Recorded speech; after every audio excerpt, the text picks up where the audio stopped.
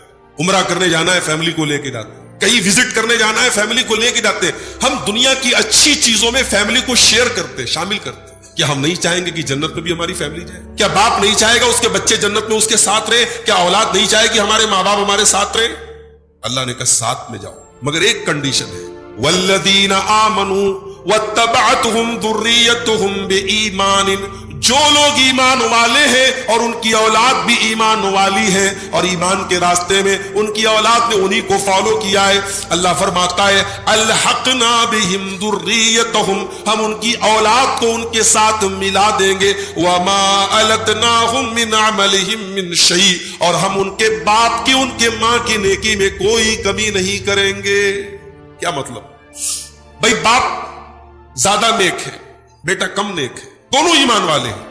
اب باپ کو جنت میں جو درجہ ملا وہ بیٹے کو نہیں مل پا رہا ہے. بیٹا نیچے کے درجے میں, نیچے کے گریڈ میں ہے اور باپ اوپر کے گریڈ میں. تو اللہ کہہ رہا ہے کہ ہم بیٹے کو اپ گریڈ کر دیں. بیٹے اور ماں باپ کو اور اولاد کو ملانے کے لیے اللہ یہ بھی تو کر سکتا تھا کہ ماں باپ کو ڈاؤن گریڈ کر دیتا, ماں باپ کو نیچے کر دیتا, بچوں سے ملا دیتا. اللہ کہہ رہا نہیں, ہم بچوں کو اپ گریڈ کر دیں گے.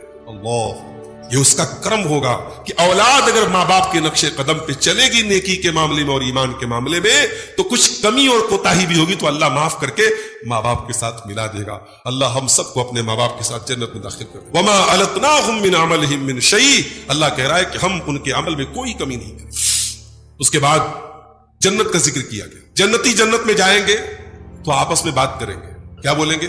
وَأَقْبَلَ بَعْضُهُمْ عَلَى بَعْضٍ يَتَسَاءَلُونَ, جنتی آپس میں ایک دوسرے سے سوال کریں گے. قَالُوا إِنَّا كُنَّا قَبْلُ فِي أَهْلِنَا مُشْفِقِينَ, کہیں گے ہم دنیا میں ڈرے رہتے تھے, سہمے رہتے تھے اللہ کے عذاب سے. فَمَنَّ اللَّهُ عَلَيْنَا وَوَقَانَا عَذَابَ السَّمُومِ, اللہ نے آج ہم پر بہت بڑا احسان کیا اور جہنم کی گرم ہواؤں سے اور جہنم کی آگ سے ہم کو بچا لیا. إِنَّا كُنَّا مِن قَبْلُ نَدْعُوهُ, ہم تو دنیا میں بھی اللہ ہی کو پکارا کرتے تھے.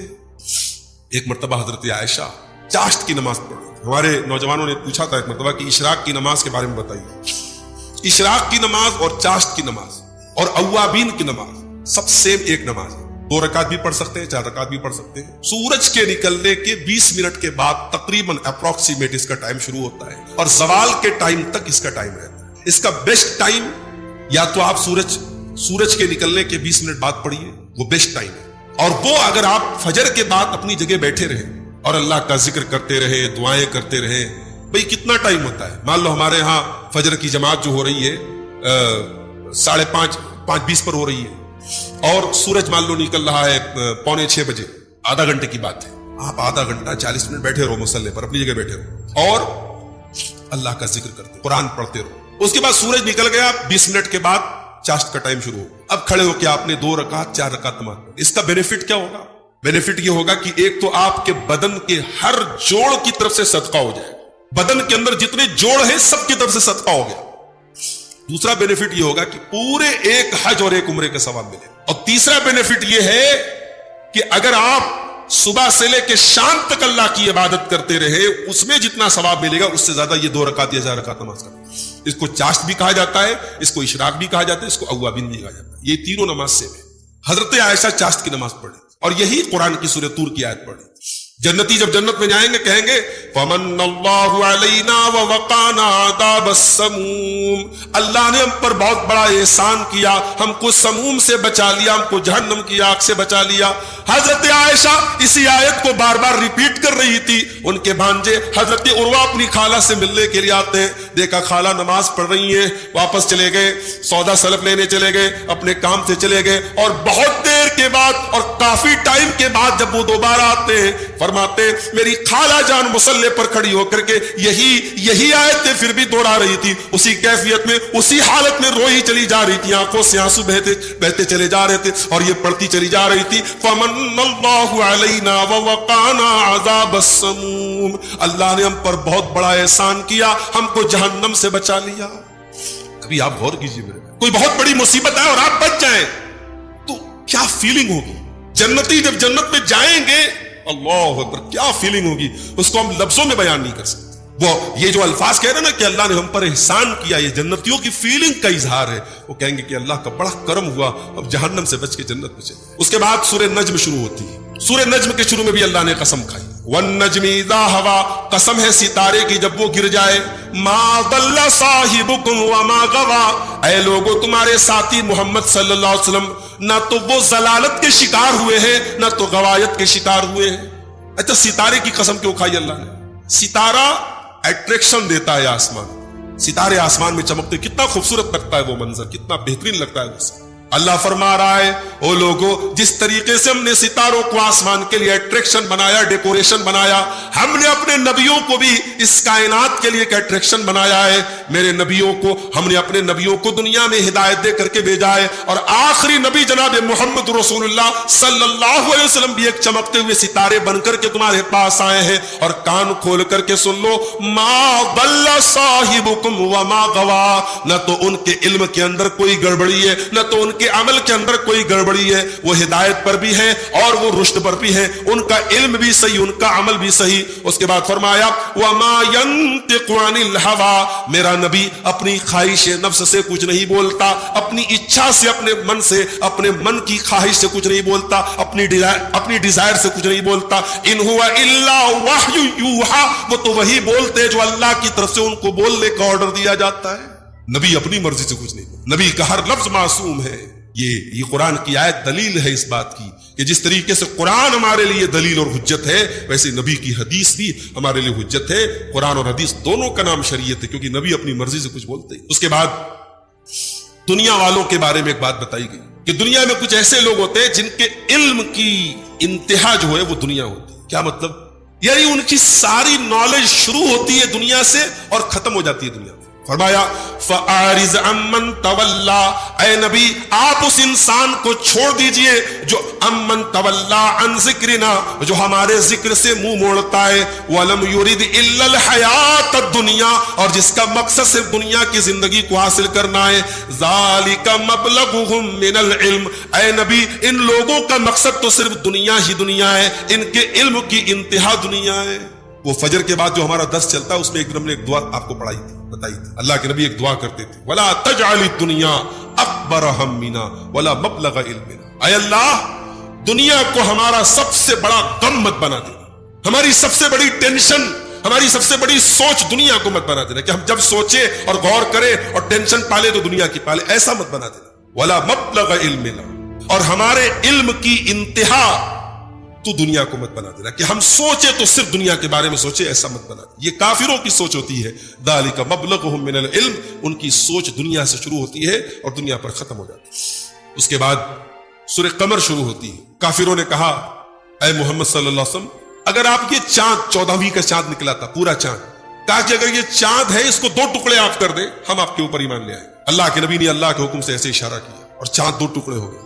ہرا کی پہاڑی کے ایک طرف ایک ٹکڑا اور ایک طرف ایک ٹکڑا نظر آیا چاند کا. پورے مکہ نے دیکھا، بلکہ بعض تاریخی روایات میں ملتا ہے کہ دوسرے ملکوں میں بھی وہ منظر لوگوں نے دیکھا، چاند کے 2 ٹکڑے ہو گئے. اللہ نے قرآن کی آیت نازل کی، اقتربت الساعۃ وانشق القمر، قیامت قریب آ چکی ہے کیونکہ چاند 2 ٹکڑے ہو گیا. چاند کا 2 ٹکڑے ہو جانا، نبی کے اوپر یہ معجزے کا ہو جانا، یہ بھی قیامت کے قریب ہونے کی ایک نشانی ہے. فرمایا وَإِن يَرَوْا آيَةً يُعْرِضُوا وَيَقُولُوا سِحْرٌ مُسْتَمِرٌ، اے نبی یہ تو آپ نے ایک نشانی دکھائی ہے، اس طریقے کی یہ ہر نشانی کو دیکھ لیں تب بھی یہ آپ کی بات ماننے والے نہیں ہیں، یہ تو یہی کہیں گے کہ یہ جادو ہے. وَكَذَّبُوا وَاتَّبَعُوا أَهْوَاءَهُمْ، تب بھی یہ آپ کو جھوٹا کہیں گے اور اپنی خواہشات کی پیروی کریں گے. وَكُلُّ أَمْرٍ مُسْتَقِرٌ، اے نبی ہر چیز کا فیصلہ کیا جا چکا ہے. چاند کو 2 ٹکڑے دیکھنے کے بعد بھی وہ ایمان نہیں. ایک شاعر نے کہا ہے ستاروں سے یہ چاند کہتا ہے ہر دم، تمہیں کیا بتاؤں وہ ٹکڑوں کا عالم، اشارے میں آقا کہ اتنا مزہ تھا کہ پھر ٹوٹ جانے کو دل چاہتا ہے. چاند کی خوش نصیبی تھی، نبی نے اشارہ کیا اور چاند 2 ٹکڑے. اس کے بعد قرآن کے بارے میں بات اللہ نے فرمائی، وَلَقَدْ يَسَّرْنَا الْقُرْآنَ لِلذِّكْرِ فَهَلْ مِن مُدَّكِرٍ، ہم نے قرآن کو آسان بنایا ہے یاد کرنے کے لیے، میمورائز کرنے کے لیے. قرآن کو ہم نے آسان بنایا ہے نصیحت حاصل کرنے کے لیے، سیکھنے کے لیے. وَلَقَدْ يَسَّرْنَا الْقُرْآنَ لِلذِّكْرِ، ہم نے قرآن کو آسان بنایا ہے سمجھنے کے لیے. فَهَلْ مِن مُدَّكِرٍ، تو کیا ہے کوئی قرآن سے نصیحت حاصل کرنے والا؟ اگر قرآن سمجھنے کی آپ کوشش نہیں کرتے تو دوش قرآن کا نہیں، قرآن تو آسان ہے. ابھی پاکستان کا ایک بچہ ابو بکر نام ہے اس کا، محمد ابو بکر، ایران کے اندر بہت بڑا مقابلہ ہوا قرآن کریم کو پڑھنے کا، حسن قرات کا مقابلہ ہوا، اور پورے دنیا کے بچوں میں اس جو ہے مشکل سے میرے خیال سے 8 سال کا بچہ ہوگا، اس نے وہ پہلا پرائز اس نے پایا. ایران جیسے ملک میں جو ہے شیعوں کی وہاں میجورٹی ہے، اور شیعوں کے انڈر میں ہی پورا پروگرام ہوا تھا، لیکن وہاں اس بچے کا نام ابو بکر تھا. اس نے جو ہے اپنے آواز کا اور اپنے تجوید کا اور اپنے مہارت کا اس نے اظہار کیا، اور پہلا فرسٹ پرائز اس کو ملا، محمد ابو بکر.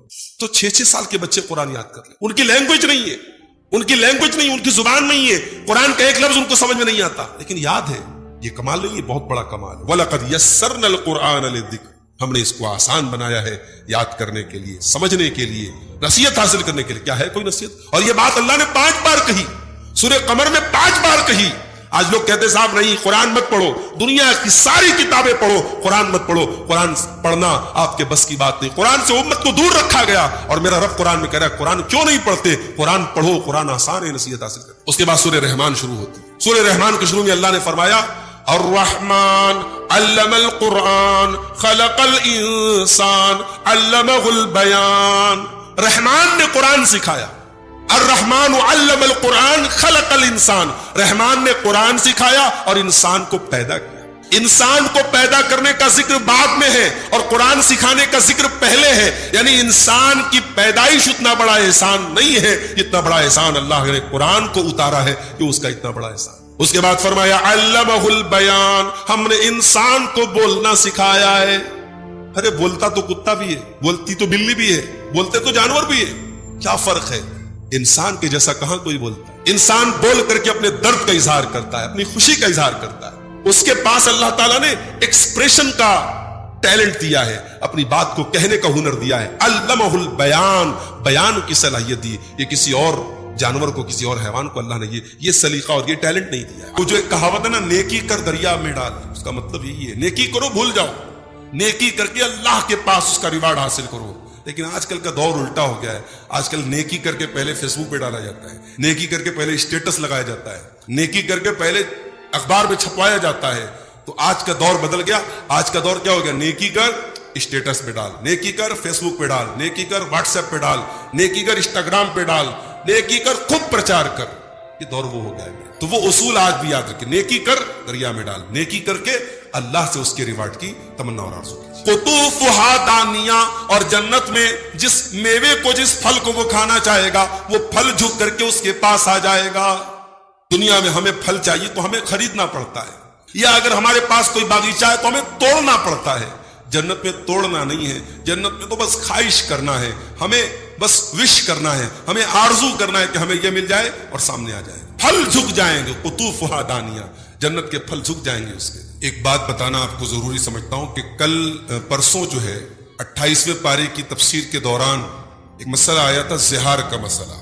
شوہر اپنی بیوی سے جب یہ بول دے کہ تو میرے لیے ویسی ہے جیسے میری ماں کی پیٹھ ہے، تو میں نے بتایا تھا کہ حضرت خولہ بنت ثعلبہ رضی اللہ تعالیٰ عنہ کے شوہر نے ان سے زہار کیا تھا، اور بعد میں ان کے دعا کرنے کی وجہ سے اللہ تعالیٰ نے زہار کا مسئلہ بیان کیا. تو زہار کا مسئلہ بیان کرنے میں تھوڑی سی کنفیوژن ہو گئی تھی. اس کا جو کفارہ ہے وہ قرآن کریم کے 28ویں پارے کی بالکل اسٹارٹنگ میں سورۃ المجادلہ میں اللہ نے بیان کیا کہ اگر کوئی شخص اپنی بیوی سے زہار کرتا ہے اور پھر اس کو احساس ہوتا ہے کہ مجھے ایسا نہیں کرنا چاہیے تھا، وہ رجوع کرنا چاہتا ہے، اپنی بیوی کو دوبارہ رکھنا چاہتا ہے، تو اس کے لیے پہلا آپشن کیا ہے؟ فتحریر رقبہ، وہ ایک غلام آزاد کرے. ایک غلام آزاد کرے. اگر اس کی طاقت نہیں ہے تو پھر وہ کیا کرے گا؟ 60 روزے رکھے گا لگاتار.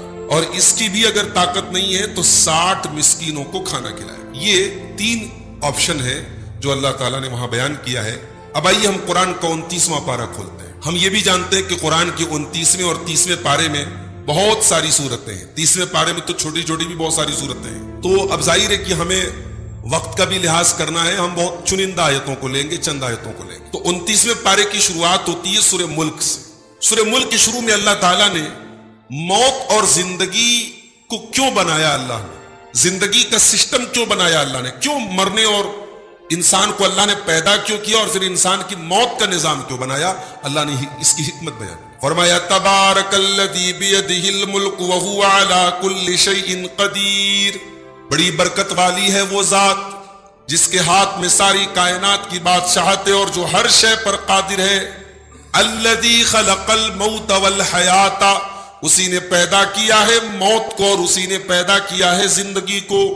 دیکھیے موت بھی اللہ کی ایک مخلوق ہے۔ ہم لوگ کیا سمجھتے ہیں کہ موت از نتھنگ، موت کوئی چیز نہیں ہے۔ موت بھی ایک چیز ہے، موت بھی اللہ تعالیٰ کی ایک مخلوق ہے، اللہ نے موت کو پیدا کیا ہے۔ الذی خلق الموت والحیات، اسی نے پیدا کیا ہے موت کو اور اسی نے پیدا کیا ہے زندگی کو۔ اسی لیے حدیث میں آتا ہے کہ جب جنتی اور جہنمی کا فیصلہ ہو جائے گا تو اللہ تبارک و تعالی موت کو ایک دمبے کی شکل میں، ایک میڑھے کی شکل میں لائے گا اور موت کو ذبح کر دیا جائے گا، موت کو ختم کر دیا جائے گا اور اعلان کر دیا جائے گا کہ اب موت آنے والی نہیں ہے۔ اے جنتیوں، اب تمہیں فار ایور یہاں رہنا ہے جنت میں، اور اے جہنمیوں تمہیں فار ایور رہنا ہے، اب موت نام کی کوئی چیز آنے والی نہیں۔ تو یہاں اللہ کہہ رہا ہے کہ ہم نے پیدا کیا موت کو اور زندگی۔ کیوں پیدا کیا؟ لِيَبْلُوَكُمْ أَيُّكُمْ أَحْسَنُ عَمَلًا، تاکہ ہم تمہارا امتحان لیں، تمہاری پریکشا لیں، تمہیں جانچے، تمہیں پرکھے کہ تم میں کون بہتر عمل کرتا ہے۔ غور کیجیے، اللہ نے بہتر عمل کرنے کے لیے پیدا کیا ہے، زیادہ عمل کرنے کے لیے پیدا نہیں کیا ہے۔ اللہ تعالیٰ کیا کوانٹیٹی نہیں، اللہ تعالیٰ کیا کوالٹی کی اہمیت۔ اور عمل کے اندر کوالٹی دو چیزوں سے آتی ہے۔ اگر ہم یہ چاہتے کہ ہمارا عمل اللہ کو پسند آئے تو ہمارے عمل کے اندر دو چیزیں ہونا بہت ضروری ہے۔ نمبر ایک، عمل کے اندر اخلاص ہونا، عمل خالص اللہ کے لیے ہونا، اس میں کوئی ریاکاری، کوئی دکھاوا نہیں ہونا۔ اور دوسری چیز، عمل سنت کے مطابق ہونا، اخلصہ و اسببہ، عمل کا خالص ہونا اور عمل کا درست ہونا، یہ دو چیزیں شرط ہیں اللہ تعالیٰ کیا عمل کے قبول ہونے کے لیے۔ اس کے بعد جہنمیوں کا ذکر کیا اللہ نے۔ جہنمی جب جہنم میں جائیں گے تو ایک بات کہیں گے، کیا کہیں گے؟ وَقَالُوا لَوْ كُنَّا نَسْمَعُ أَوْ نَعْقِلُ مَا كُنَّا فِي أَصْحَابِ السَّعِيرِ، جہنمی کہیں گے اگر ہم دنیا میں اللہ کی باتوں کو سنتے اور سمجھتے تو آج ہم جہنم میں نہ آتے۔ سوال یہ پیدا ہوتا ہے کہ کیا اللہ کی باتوں کو نہیں سنتے جہنمی؟ سنتے تو ہیں۔ کل ہمارا پروگرام تھا یہ ہمارے نوید بھائی کے سسرال میں، کیا نام اس کا ہے، تملور، تو وہاں پہ کچھ بھائیوں نے ہم کو بتایا کہ وہ راستے میں آج کل ہمارے غیر مسلم بھائی جا رہے ہیں نا وہاں پہ سری سیلم ان کا جو مندر ہے اس کے درشن کے لیے جا رہے ہیں۔ ایک بھائی نے ایک بڑا اچھا سوال کیا، اس نے کہا کہ ہمارے گاؤں کے پاس سے یہ لوگ گزر رہے ہیں تو کیا یہ لوگ قیامت کے دن ہمارے خلاف حجت کر سکتے ہیں کہ اللہ تعالیٰ ہمیں تو توحید کا درس ہی نہیں دیا، کسی نے ہمیں تو کسی نے بتائی نہیں توحید، ہم تو گزر رہے تھے ان کے مسلمانوں کے گاؤں سے جا رہے تھے، مسلمانوں کے قریوں سے گزر رہے تھے، انہوں نے کبھی ہم کو نہیں بتایا کہ شرک ہے، یہ حرام ہے یہ۔ تو دیکھیے ایسا نہیں ہے کہ توحید کی دعوت کوئی چھپی دعوت، توحید کی دعوت عام ہے، اسلام کی دعوت آج عام ہے۔ اور آج کوئی اگر یہ کہتا ہے کہ صاحب اسلام کی دعوت ہمیں نہیں بتائی گئی، ہمیں نہیں معلوم، تو وہ غلط بول رہا ہے۔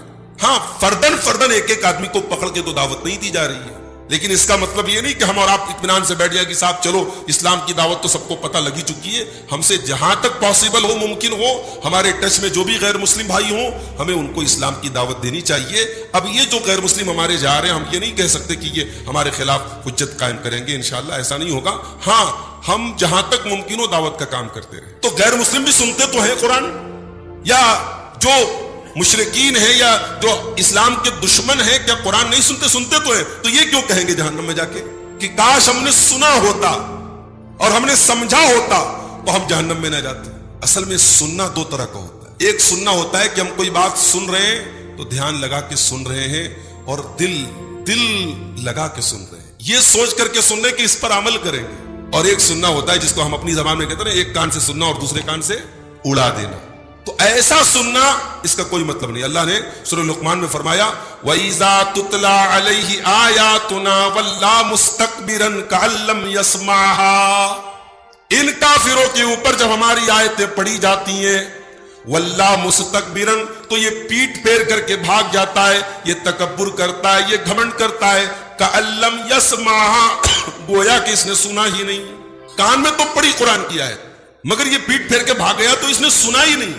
تو ایسا سننا کوئی کام نہیں دے گا، اور جہنمی جہنم میں جا کے کہے گا کہ اے کاش ہم نے سنا ہوتا اور سمجھا ہوتا تو آج ہمارا یہ انجام نہ ہوتا. اس کے بعد اللہ فرماتا ہے فاعترفوا بذنبہم، جہنمی اپنے گناہوں کا اقرار کریں گے، فسوقا لاصحاب السعیر، جہنمیوں کے لیے بربادی ہے.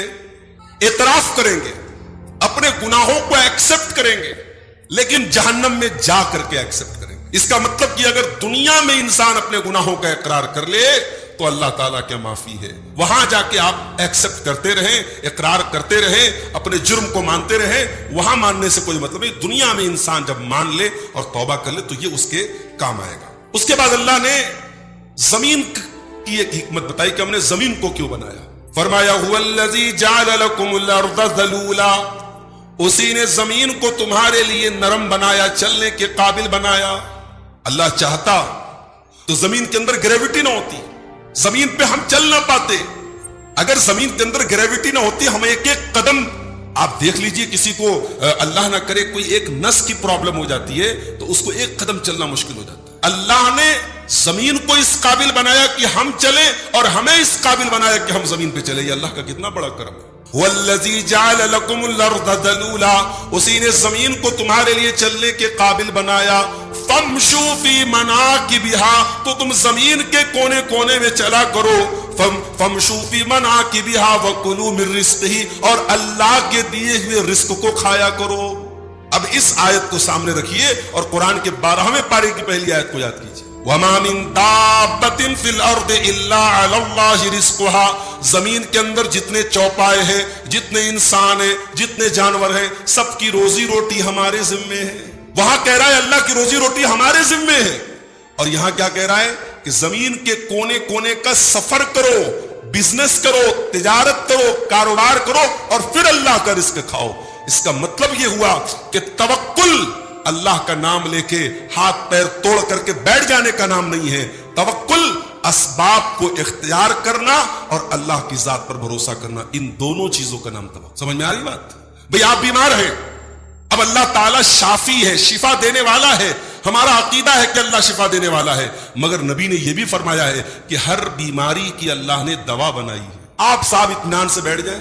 بعض لوگ بڑے بیوقوف قسم کے ہوتے ہیں، کہتے ہیں ارے ہمارے مقدر میں شفا لکھی ہوگی تو اللہ شفا دے گا، ہم دوا نہیں کھائیں گے. وہ ایک صاحب ہیں، کیا نام ہے ان کا، غیر مسلموں کے کوئی بہت بڑے پروچک ہیں، ان کے درمیان وہ اسپیچ دیتے ہیں، شاید ستگرو بولتے ہیں ان کو، ستگرو. تو ستگرو صاحب جو ہے یہ اپنی تقریروں میں کہتے تھے کہ صاحب یہ میڈیکل سائنس بیکار چیز ہے اور ایلوپیتھک دوائیں جو ہے یہ انسان کے بدن کو کھوکھلا کرتی ہیں، یوگا کرو اور آیوروید اپناؤ اور یہ کرو اور وہ کرو. اور ستگرو صاحب جب بیمار پڑے، اسی میڈیکل سائنس کا علاج ہوا، ہاسپٹل میں ایڈمٹ ہوئے، آکسیجن لگایا گیا ان کو، انجیکشن دیے گئے، ٹیبلٹ دیے گئے، کیپسول دیے گئے.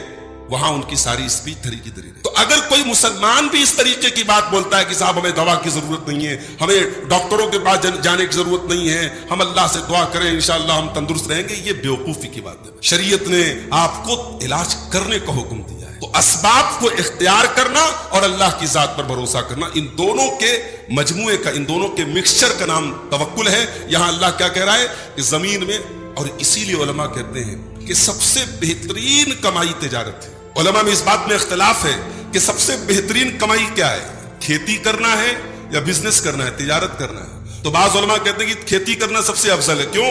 کیونکہ کھیتی میں انسان کا دار و مدار اللہ کے اوپر ہوتا ہے.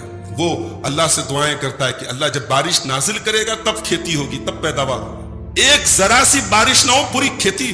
کیوں ہر سال ہمارے ملک میں کسان سوسائڈ کرتے ہیں؟ وہ کتنی محنت سے تمام فصل تیار کرتے ہیں، اور ایک ذرا سی جو ہے بارش زیادہ ہو جائے تو مسئلہ ہے، بارش نہ ہو تو مسئلہ ہے.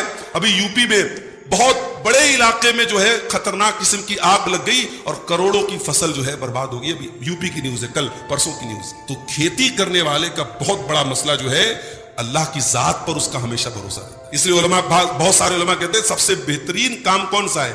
کھیتی کرنا ہے, کاشتکاری کرنا ہے. لیکن زیادہ تر علماء کا کہنا ہے کہ تجارت سب سے بہترین آپشن ہے, اور قرآن کریم کی آیتوں سے بھی یہی بات زیادہ مضبوط نظر آتی ہے کہ انسان کو جہاں تک ممکن ہو حلال اور جائز تجارت کرنی چاہیے. اس کے بعد سورہ قلم شروع ہوتی ہے. سورہ قلم میں اللہ نے قلم کی قسم کھائی, نون والقلم وما یسطرون, قسم ہے قلم کی اور جو قلم سے لکھا جاتا ہے ان تمام چیزوں کی قسم ہے. قلم کی قسم کیوں کھائی اللہ نے؟ کیونکہ قلم کی طاقت کا لوہا ہر زمانے میں مانا گیا ہے, اور قرآن کریم لکھا گیا اسی قلم سے, آسمانی کتابیں لکھی گئی اسی قلم سے, دنیا کے تمام علوم, تمام نالجبل چیزیں اور تمام دنیا کی جانکاریاں اسی قلم کے ذریعے لکھی گئی میرے بھائی. اور آج ہم جسے میڈیا کہتے ہیں, میڈیا بھی تو قلم کا ہی ایک قلم کی ایک نئی شکل ہے, ایک ماڈرن شکل ہے. کل اخباروں کے ذریعے میڈیا کا کام ہوتا تھا, آج وہ الیکٹرانک میڈیا بن گئی. تو آج کا دور جو میڈیا کا دور ہے, ہم کہہ سکتے ہیں قلم کا دور ہے. اور اسی لیے اللہ کے نبی نے قیامت کی نشانیوں میں سے ایک نشانی کیا بیان کی؟ ظہور القلم, قلم کی طاقت کا بڑا لوہا مانا جائے گا, قلم بہت پھیل جائے گا. تو اللہ نے قلم کی قسم کھائی. اس کے بعد فرمایا ما انت بنعمت ربک بمجنون, اے نبی آپ اپنے رب کے کرم سے مجنون نہیں ہیں. اللہ اکبر. آج ہمیں کوئی مجنون کہے, آج اچھے خاصے انسان کو کوئی پاگل کہہ دے, لڑ جائے گا, جھگڑا کرے گا, آپے سے باہر ہو جائے گا, کہہ رہے میں بالکل صحیح سالم ہوں, تو مجھے پاگل کہہ رہے ہو, مجنون کہہ رہے ہو. اللہ اکبر. ہمارے نبی نے کیا کیا سہا ہے میرے بھائی. نبی کو لوگ مجنون کہتے تھے, پاگل کہتے تھے. نبی نے یہ تکلیف برداشت کی ہے, لیکن اسلام کی دعوت کا کام نہیں چھوڑا ہے. اور جب نبی کو لوگوں نے مجنون کہا, اللہ نے کس طریقے سے اپنے نبی کا ڈیفینس کیا ہے. ما انت بنعمت ربک بمجنون, اے میرے نبی آپ اپنے رب کے کرم سے مجنون نہیں ہیں, پاگل نہیں ہیں. کیوں؟ اس لیے کہ وَإِنَّ لَكَ لَأَجْرًا غَيْرَ مَمْنُونَ, اے نبی آپ کی ذات تو اتنی اعلیٰ ہے, آپ کی ذات تو اتنی پیاری ہے کہ آپ جو بھی نیکی کا کام کریں گے اور آپ لوگوں کو نیکی کے بارے میں بتاتے چلیں گے اور لوگ اس کے اوپر عمل کرتے چلیں گے, تو اے نبی آپ کو تو انلیمیٹڈ اجر و ثواب ملتا رہے گا قیامت تک. جتنے مسلمان نماز پڑھیں گے, جتنے مسلمان روزہ رکھیں گے, جتنے مسلمان زکات دیں گے, جتنے مسلمان جو بھی نیکی کا کام کریں گے, سب کا ثواب جناب محمد رسول اللہ صلی اللہ علیہ وسلم کو ملتا رہے گا, انلیمیٹڈ اجر. اللہ نے کہا وَإِنَّ لَكَ لَأَجْرًا غَيْرَ مَمْنُونَ, اے نبی آپ کو تو انلیمیٹڈ اجر ملتا رہے گا. آپ کیسے, آپ جیسا انسان مجنون نہیں ہو سکتا, پاگل نہیں ہو سکتا. اس کے بعد فرمایا وَإِنَّكَ لَعَلَىٰ خُلُقٍ عَظِيمٍ, اے نبی آپ کے اخلاق تو بہت اعلیٰ ہیں, آپ کے ایٹیکیٹس تو بہت اعلیٰ ہیں, آپ کی مورل ویلیوز تو بہت اچھی ہیں, آپ کا لوگوں کے ساتھ بیہیویئر بہت اچھا ہے, آپ تو عظیم اخلاق کے مالک ہیں. نبی کا اخلاق دیکھو میرے بھائی, ظالم سے لیا ظلم کا بدلہ نہ کسی وقت, مارا بھی تو اخلاق کی تلوار سے, گالی کا جواب کبھی گالی سے نہیں دیا, کبھی اونچی آواز میں بازاروں میں کھڑے ہو کے بات نہیں کی, کبھی کسی عورت کو میلی نظر سے نہیں دیکھا, کبھی کسی بچے کو نہیں مارا, کسی نوکر کو نہیں مارا, کسی بیوی کو نہیں مارا. اس نبی کا اخلاق میرے بھائیوں, اما عائشہ سے کسی نے پوچھا نبی کا اخلاق کیسا تھا, نبی کا کیریکٹر کیسا تھا, نبی کی سیرت کیسی تھی. اما عائشہ نے فرمایا کیا تم قرآن نہیں پڑھتے؟ نبی کا اخلاق سیم ٹو سیم جیسا قرآن ہے, جس اخلاق کی قرآن دعوت دیتا ہے, جس اخلاق کو قرآن میں منشن کیا گیا ہے, نبی اسی کی کاپی تھے. جو قرآن جس اخلاق کی دعوت دیتا ہے نبی اسی کے اوپر چلا کرتے. اس کے بعد سورہ الحاقہ شروع ہوتی ہے. سورہ الحاقہ میں اللہ تعالیٰ نے قیامت کے دن کا ایک نقشہ کھینچا. قیامت کے دن دو قسم کے لوگ ہوں گے. کچھ لوگوں کو اللہ تعالیٰ ان کے داہنے ہاتھ میں ان کا نام اعمال دے گا, اور کچھ لوگوں کے ہاتھ میں بائیں ہاتھ میں ان کا نام اعمال دے گا. اب یہ جو رائٹ ہینڈ والے ہوں گے یہ کامیاب ہوں گے.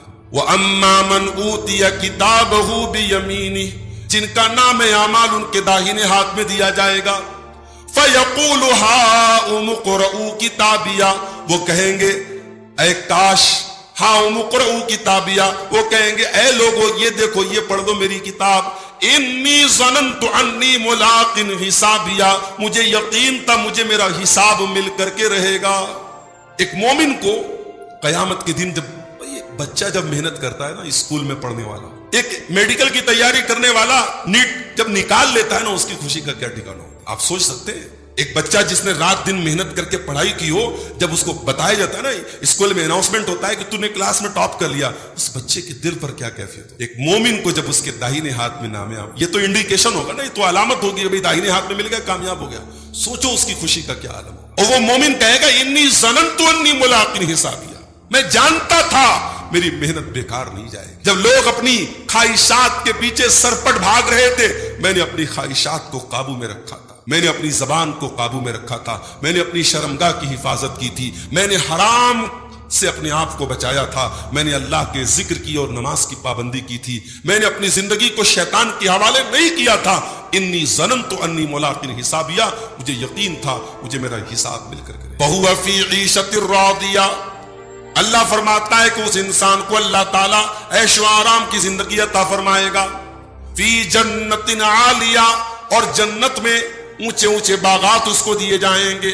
قطوفہا دانیہ، اور جنت میں جس میوے کو، جس پھل کو وہ کھانا چاہے گا، وہ پھل جھک کر کے اس کے پاس آ جائے گا۔ دنیا میں ہمیں پھل چاہیے تو ہمیں خریدنا پڑتا ہے، یا اگر ہمارے پاس کوئی باغیچہ ہے تو ہمیں توڑنا پڑتا ہے۔ جنت میں توڑنا نہیں ہے، جنت میں تو بس خواہش کرنا ہے، ہمیں بس وش کرنا ہے، ہمیں آرزو کرنا ہے کہ ہمیں یہ مل جائے اور سامنے آ جائے۔ پھل جھک جائیں گے، قطوفہا دانیہ، جنت کے پھل جھک جائیں گے اس کے۔ اللہ فرمائے گا کلوا واشربوا ہنیئا بما اسلفتم فی الایام الخالیہ، اے میرے بندے تو کھا اور تو پی کہ تو نے دنیا میں بہت عمل کیا تھا، مجھے راضی کرنے کے لیے تو نے بہت نیک عمل کیا تھا۔ اس کے بعد اب بائیں ہاتھ میں جس کا نام ہے اعمال ملے گا، اس کا کیا حال؟ وَأَمَّا مَنْ أُوتِيَ كِتَابَهُ بِشِمَالِهِ، اور جس کا نام اعمال اس کے بائیں ہاتھ میں دے دیا جائے گا، فیقول، وہ کیا کہے گا؟ یا لیتنی لم اوت کتابیا، اے کاش میری کتاب مجھے نہ دی گئی ہوتی، ولم ادری ما حسابیا، اور اے کاش مجھے اپنا حساب و کتاب پتہ نہ چلتا۔ یا لیتہا کانت القاضیہ، اے کاش دنیا میں جو موت آئی تھی اسی موت پر میرا کام تمام ہو گیا ہوتا۔ ما اغنا عنی مالیا، میرا مال میرے کسی کام نہیں آیا۔ ہلک عنی سلطانیہ، میرا پاور ختم ہو گیا، میری بادشاہت ختم ہو گئی۔ یہ ہوگا بائیں ہاتھ والوں کا حال۔ دعا کیجیے اللہ تعالیٰ ہمیں داہنے ہاتھ والوں کی کیٹیگری میں شامل فرما دے۔ اس کے بعد سورہ معارج شروع ہوتی ہے۔ اللہ نے فرمایا قیامت کے دن کا نقشہ کھینچتے ہوئے، یوم تکون السماء کالمہل، جس دن آسمان تلچھٹ کی طرح ہو جائے گا، وَتَكُونُ الْجِبَالُ كَالْعِهْنِ، اور بڑے بڑے پہاڑ روئی کی طرح اور اون کی طرح ہو جائیں گے، وَلَا يَسْأَلُ حَمِيمٌ حَمِيمًا، اور کوئی جگری دوست بھی اپنے دوست کو پوچھے گا نہیں۔ قیامت کے دن جگری دوست بھی اپنے دوست کو نہیں پوچھے گا۔ يُبَصَّرُونَهُمْ، اور ایسا نہیں ہے کہ ایک دوسرے کو دکھیں گے نہیں، ایک دوسرے کو نظر آئیں گے۔ دنیا میں ساتھ میں چائے پینے والا، ساتھ میں اٹھنے بیٹھنے والا ایک دوسرے کو دیکھے گا، مگر قیامت کے دن کی نفسی نفسی کا یہ عالم ہوگا، کوئی کسی کا پرسان حال نہیں ہوگا۔ فرمایا یود المجرم لو یفتدی من عذاب یومئذ ببنیہ، جو مجرم ہوں گے، جو خطا کار ہوں گے، جو اللہ کے نافرمان ہوں گے، وہ یہ تمنا کریں گے کہ اے کاش، اے اللہ تو میری اولاد کو لے لے، مجھ کو چھوڑ دے، وَصَاحِبَتِهِ وَأَخِيهِ، اے اللہ تو میری بیوی کو پکڑ لے، مجھ کو چھوڑ دے، میرے بھائی کو پکڑ لے، مجھ کو چھوڑ دے، وَفَصِيلَتِهِ الَّتِي تُؤْوِيهِ، اے اللہ میرے پورے خاندان کو تو پکڑ لے لیکن مجھ کو چھوڑ دے، وَمَن فِي الْأَرْضِ جَمِيعًا ثُمَّ يُنْجِي، اے اللہ زمین میں جتنے لوگ ہیں تو سب کو لے لے، مجھ کو چھوڑ دے۔ اللہ فرمائے گا کلا، ایسا ہرگز ہونے والا نہیں ہے۔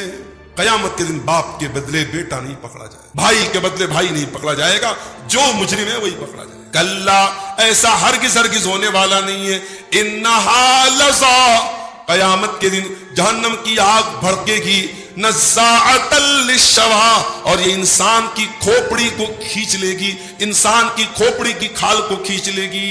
جہنم کی آگ اتنی تیز ہوگی انسان کی اسکن کو جلا کے بھسم کر دے گی، اور سب سے پہلے وہ انسان کی کھوپڑی پر نعوذ باللہ۔ اس کے بعد سورہ نوح شروع ہوتی ہے۔ حضرت نوح علیہ السلام اپنی قوم کو تبلیغ کر رہے ہیں، دعوت دے رہے ہیں، پیار سے، محبت سے، ڈرا کے، دھمکا کے، ہر طریقے سے تبلیغ کر رہے ہیں۔ اپنی قوم سے کہتے ہیں فَقُلْتُ اسْتَغْفِرُوا رَبَّكُمْ إِنَّهُ كَانَ غَفَّارًا، اے میری قوم کے لوگوں اپنے رب سے تم مغفرت طلب کرو, اپنے رب سے استغفار کرو. انہو کان غفارا, وہ بہت معاف کرنے والا, بہت بخشنے والا ہے. یرسل السماء علیکم مدرارا, وہ آسمان سے موسلا دھار بارش تم پر نازل کرے گا. کثرت سے استغفار کرو میرے بھائی, اس وقت بارش کی ضرورت ہے ہمارے شہر کرنول. دعا کرو اللہ تعالیٰ رحمتوں کی بارش ہم پر نازل فرما دے. بڑی گرمی ہے, بڑے پریشان ہیں لوگ, اللہ رحمتوں کی بارش نازل فرما دے. استغفار کرنے سے بارش ہوتی. یرسل السماء علیکم مدرارا, تم پر موسلا دھار بارش برسے. وَيُمْدِدُكُمْ بِأَمْوَالٍ وَبَنِينَ, اور اللہ مال بھی تم کو عطا فرمائے گا اور اولاد بھی تم کو عطا فرمائے گا. وَيَجْعَلْ لَكُمْ جَنَّاتٍ, اور اللہ تم کو باغات بھی عطا فرمائے گا. وَيَجْعَلْ لَكُمْ أَنْهَارًا, اور نہریں بھی عطا فرمائے گا. امام حسن بصری کے پاس ایک مرتبہ کچھ لوگ آئے اور کہا کہ امام صاحب بہت پریشان ہیں ہم لوگ, بارش نہیں ہو رہی ہے, سوکھا پڑا ہوا ہے. انہوں نے کہا کہ جاؤ استغفار کرو. پھر کوئی اور آیا, اس نے کہا امام صاحب شادی کے کئی برس ہو گئے, بچہ نہیں ہو رہا ہے, کہا جاؤ استغفار کرو. پھر کوئی اور آیا, بولا میرے باغ میں پھل نہیں پیدا ہو رہا ہے, پیداوار اچھی نہیں ہو رہی, بولے جاؤ استغفار کرو. کوئی اور آیا, بولا نہر کا پانی سوکھ گیا ہے, دعا کیجیے نہر میں پانی بہنے لگے, کہا جاؤ استغفار کرو. تو ان کے شاگردوں نے پوچھا, ان کے اسٹوڈنٹس نے پوچھا کہ شیخ صاحب بات سمجھ میں نہیں آ رہی ہے کہ ساری بیماریوں کا ایک ہی علاج آپ بتا رہے ہیں, استغفار کرو. تو حضرت امام حسن بصری نے کہا کہ یہ علاج میں نہیں بتا رہا ہوں, یہ علاج اللہ کا بتایا ہوا ہے, اور یہی سورہ نوح کی آیتیں پڑھ کر سنو کہ استغفار کرنے سے بارش بھی ہوتی ہے, اولاد بھی ملتی ہے, مال بھی ملتا ہے, پانی بھی برستا ہے, نہریں بھی جاری ہوتی ہیں, اور باغ میں پھل بھی پیدا ہوتا ہے. سب ملے گا اگر ہم کثرت سے استغفار کریں. اس کے بعد سورہ مزمل میں اللہ فرماتا ہے یا ایھا المزمل, اے کمبل میں چادر میں لپٹے ہوئے میرے نبی. یا ایھا المزمل, اچھا یہ بھی اللہ کا ایک بڑا پیارا انداز ہے, کبھی غور کیجئے گا. قرآن میں اللہ نے یا موسیٰ کہا ہے, یا عیسیٰ کہا ہے, یا نوح کہا ہے, یا ابراہیم کہا ہے, لیکن پورے قرآن میں اللہ نے کہیں یا محمد نہیں کہا ہے. اللہ نے اپنے آخری نبی کا جب بھی نام لیا ہے یا ایھا النبی کہہ کے پکارا ہے, یا ایھا الرسول کہہ کے پکارا ہے, یا ایھا المزمل کہہ کے پکارا ہے. نبی کا نام لے کے نہیں پکارا ہے, نبی کی صفت کے ذریعے نبی کو پکارا. اے کمبل میں لپٹے ہوئے میرے نبی. یہ قرآن کی جب پہلی وحی نازل ہوئی تھی اور اللہ کے نبی گھر آئے تھے اور حضرت خدیجہ سے آپ نے چادر مانگی تھی اور اس کو آپ اوڑے ہوئے تھے, اس موقع پر قرآن کی آیت یا ایھا المزمل, اے کمبل میں لپٹے ہوئے میرے نبی. قم اللیل الا قلیلا, اے میرے نبی آپ رات کو قیام کیا کریں, تہجد پڑھا کریں. الا قلیلا, تھوڑی سی رات کے حصے کو آرام کرنے کے لیے بچا لیں, اور باقی پوری رات آپ قیام کریں. نصفہو, آدھی رات قیام کریں. اب انقص منہ قلیلا, یا آدھے میں سے کچھ کم کر لیں, آدھی رات آپ قیام کریں. اللہ اپنے نبی کو تہجد پڑھنے کا حکم دے رہا ہے. اس کا مطلب یہ ہوا کہ جب زندگی میں آپ کو یہ لگے کہ رسپانسبلٹی بہت زیادہ میرے کندھے پر آ گئی ہے, ذمہ داریاں بہت زیادہ میرے کندھے پر آ گئی ہیں, اور مجھ سے یہ بوجھ اٹھ نہیں رہا ہے, تو رات میں تہجد پڑھنے کا اہتمام. تہجد کے ذریعے اللہ تعالیٰ آپ کی مشکلوں کو آسان کرے. اللہ کے نبی ٹینشن میں ہیں, فکر میں ہے کہ یہ رسالت کی ذمہ داری اللہ نے میرے کندھے پر ڈالی ہے, میں کیسے پوری کروں گا. اللہ اپنے نبی کو کیا حکم دے رہا ہے, قم اللیل الا قلیلا, اے نبی رات بھر تھوڑے سے حصے میں آپ آرام کیجئے اور باقی رات آپ قیام کیجئے, تہجد کی نماز پڑھیے. اس کے بعد فرمایا او زد علیہ, آدھی رات قیام کرو, یا آدھے میں سے کچھ کم کر لو یا کچھ بڑھا لو. وَرَتِّلِ الْقُرْآنَ تَرْتِيلًا, اور اے میرے نبی جب قرآن کو پڑھا کرو تو ٹھہر ٹھہر کر کے پڑھا کرو. یہ راجدھانی کی سپیڈ سے قرآن پڑھنے والوں کو جا کے کوئی یہ قرآن کی آیت بتا دے. جو قرآن کا مذاق بنا کے جن لوگوں نے رکھا ہے, 3 دن کی تراویح پڑھ دی, 1 ہفتے کی تراویح پڑھ دی, یا لمن تعلمون والے انداز میں تراویح پڑھ لی انہوں نے, ان کو جا کے کوئی قرآن کی آیت بتا دے. وَرَتِّلِ الْقُرْآنَ تَرْتِيلًا, قرآن کو ٹھہر ٹھہر کر کے ایک ایک آیت پر ایک ایک لفظ واضح ہو, ایک ایک حرف کلیئر ہو, ایسا قرآن پڑھنا میرے نبی کی سنت. اس کے بعد جہنم کا ایک نقشہ کھینچا گیا. جب جہنمی جہنم میں جائیں گے اور جنتی جنت میں جائیں گے تو اللہ کہتا ہے کہ الا اصحاب الیمین, داہنے ہاتھ والے, فی جنات یتساءلون, وہ تو جنت میں جائیں گے اور ایک دوسرے سے سوال کریں گے, عن المجرمین, مجرموں کے بارے میں. جنتی جنت میں چلے گئے, جہنمی جہنم میں چلے گئے, لیکن جنتیوں کو یہ دکھایا جائے گا کہ دیکھو یہ تمہارے دوست تھے, تمہارے رشتہ دار تھے, یہ سب جہنم میں. تو جنتی جہنمی ان کو جنت میں دیکھ کر کے جہنمیوں کا خون جلے گا, ان کو اور تکلیف ہوگی. جب آپ پریشانی میں اور دوسرا کوئی مزے میں ہونا تو آپ کی تکلیف اور بڑھ جاتی ہے. اور جب آپ مزے میں ہوں اور دوسرا تکلیف میں ہوں تو آپ کو اپنی جو راحت ہے نا اس کا احساس زیادہ ہوتا ہے کہ یار میں بچ گیا, مجھے اللہ نے بچا لیا. تو اللہ ایسا سین بنائے گا کہ جنتی جنت میں, جہنمی جہنم میں, لیکن جنتیوں کو جہنمی نظر آئیں گے. تو جنتی جہنمیوں سے سوال کریں گے ما سلککم فی سقر, تم جہنم میں کیسے چلے آئے. جہنم کا ایک نام سقر بھی ہے. تو جہنمی کیا جواب دیں گے؟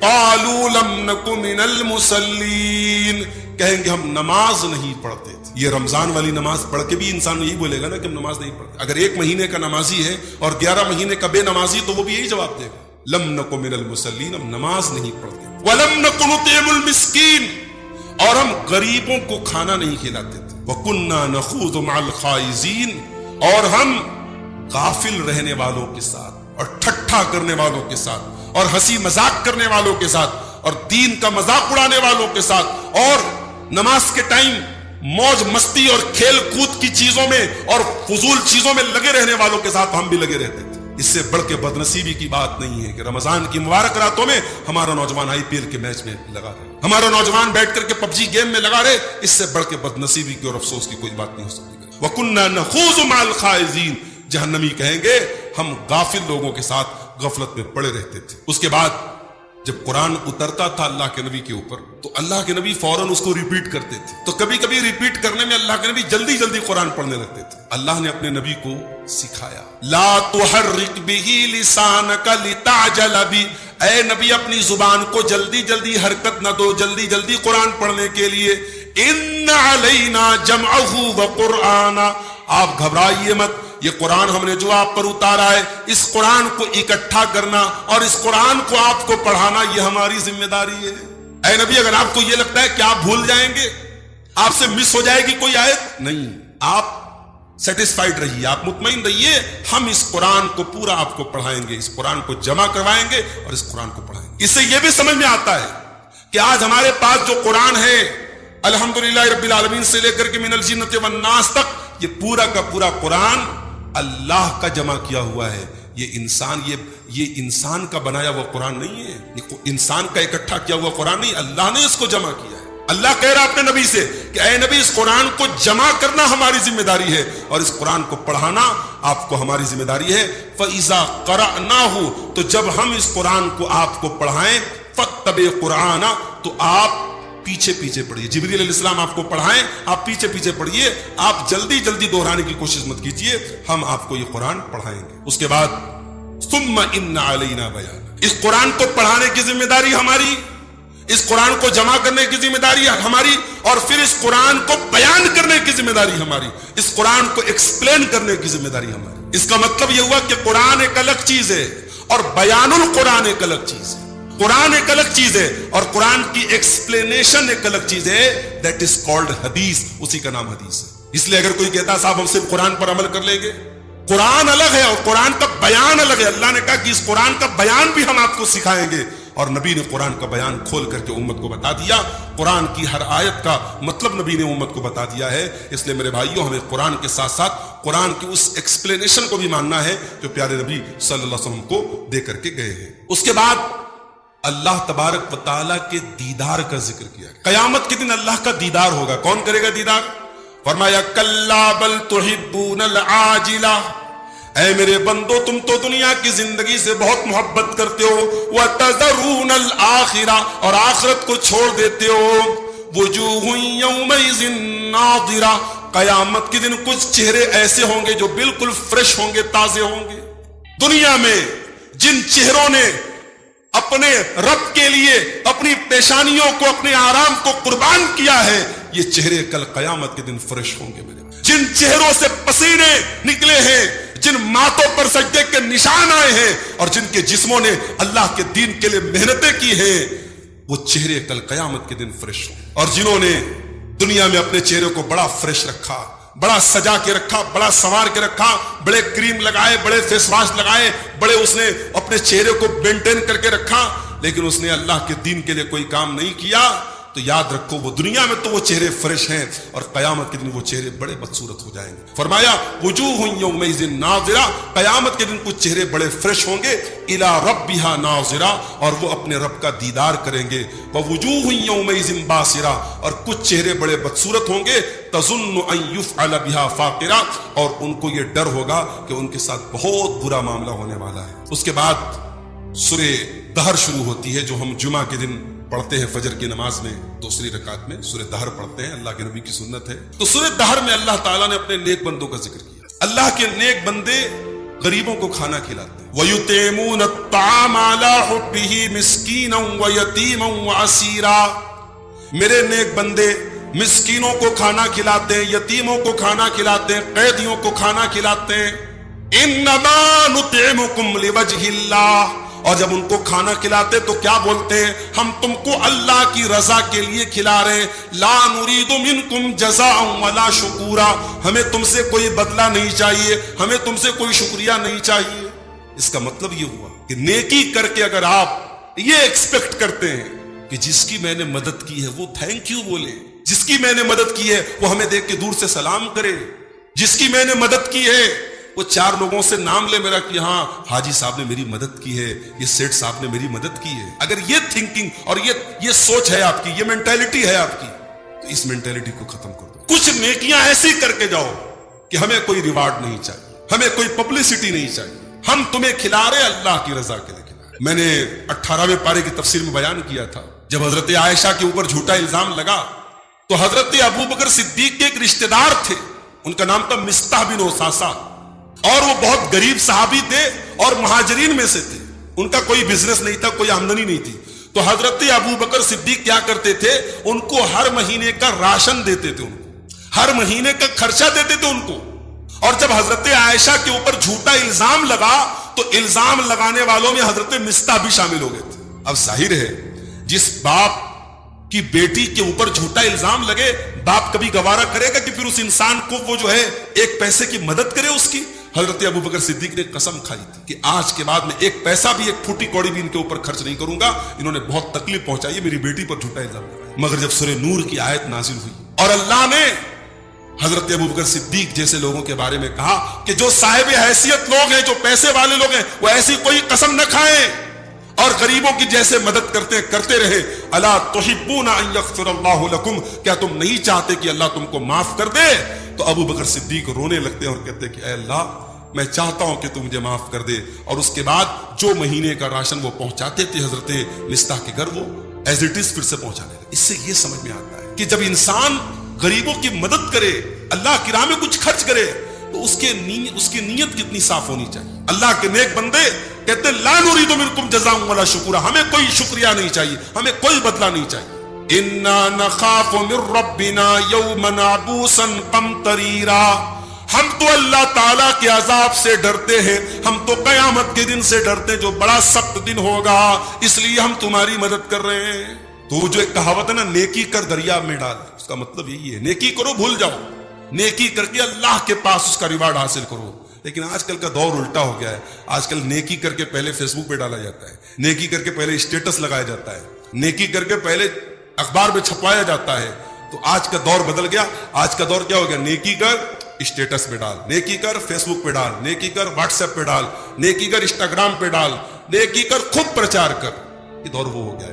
تو وہ اصول آج بھی یاد رکھیں، نیکی کر دریا میں ڈال. اسلام میں ڈبل اسٹینڈرڈ نہیں ہے. اسلام میں لینے کا معیار الگ اور دینے کا معیار الگ نہیں.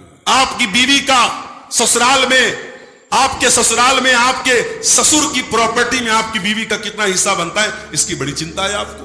ادھر سسر کا انتقال ہوا نہیں کہ ادھر داماد لوگوں کو ٹینشن ہو جاتی ہے، ارے یار جلدی سے پراپرٹی میں تمہارا جو حصہ ہے جلدی سے لے لو. لینے کے لیے تو آپ بہت آگے رہتے ہیں. آپ کے باپ کی پراپرٹی میں آپ کی بہن کا جو حصہ ہے وہ آپ کب دیں گے؟ دینے کا معیار الگ ہے، لینے کا معیار الگ ہے. لینے کے لیے دونوں ہاتھوں سے ہم وصولنا چاہتے ہیں، دینے کا نمبر آتا ہے پیچھے ہٹ جاتے ہیں. اسلام میں یہ ڈبل اسٹینڈرڈ نہیں. دینے کا معیار الگ، لینے کا معیار الگ نہیں ہونا چاہیے. جو آپ اپنے ذات کے لیے پسند کرتے ہیں وہی دوسروں کے لیے پسند کرتے ہیں. آپ نہیں چاہتے کہ آپ کی عزت پر کوئی حملہ کرے، آپ کی کوئی غیبت کرے، آپ کے اوپر کوئی کیچڑ اچھالے، تو دوسروں کے اوپر بھی کیچڑ مت اچھالیے، دوسروں کی آبرو پر حملہ مت کیجیے. اسلام میں ڈبل اسٹینڈرڈ نہیں ہے. اس کے بعد قرآن کریم کا 30واں پارہ شروع ہوتا ہے. 30ویں پارے کے شروع میں اللہ تعالیٰ نے جہنم کا ذکر کیا. فرمایا ان جہنم کانت مرصادا، جہنم از ویٹنگ، جہنم انتظار کر رہی ہے. کس کا انتظار کر رہی ہے؟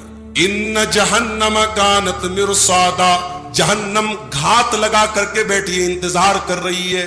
کس کا انتظار کر رہی ہے؟ للطاغین، اللہ کی نافرمانی کرنے والوں کا، اللہ کے مجرموں کا، اللہ کے قانون سے بغاوت کرنے والوں کا انتظار کر رہی ہے. لابثین فیہا احقابا، جہنم میں کوئی جائے گا تو ایک دن کے بعد نہیں نکل جائے گا، 2 دن کے بعد نہیں نکل جائے گا. اگر کافر ہوگا، اگر مشرک ہوگا، ہمیشہ ہمیشہ جہنم میں رہے گا. اور اگر گنہگار ہوگا لیکن ایمان والا ہوگا، وہ بھی کتنے ٹائم تک رہے گا نہیں پتا. لابثین فیہا احقابا، وہ جہنم میں بہت لمبے پیریڈ تک رہیں گے. لا یذوقون فیہا بردا ولا شرابا، ان کو جہنم میں نہ تو ٹھنڈا پانی ملے گا نہ ٹھنڈک ملے گی. دنیا میں 41 42 کی گرمی ہم سے برداشت نہیں ہوتی. ہم سڑک پر چلتے تو ایسا لگ رہا ہے کہ سڑک سے آگ نکل رہی ہے.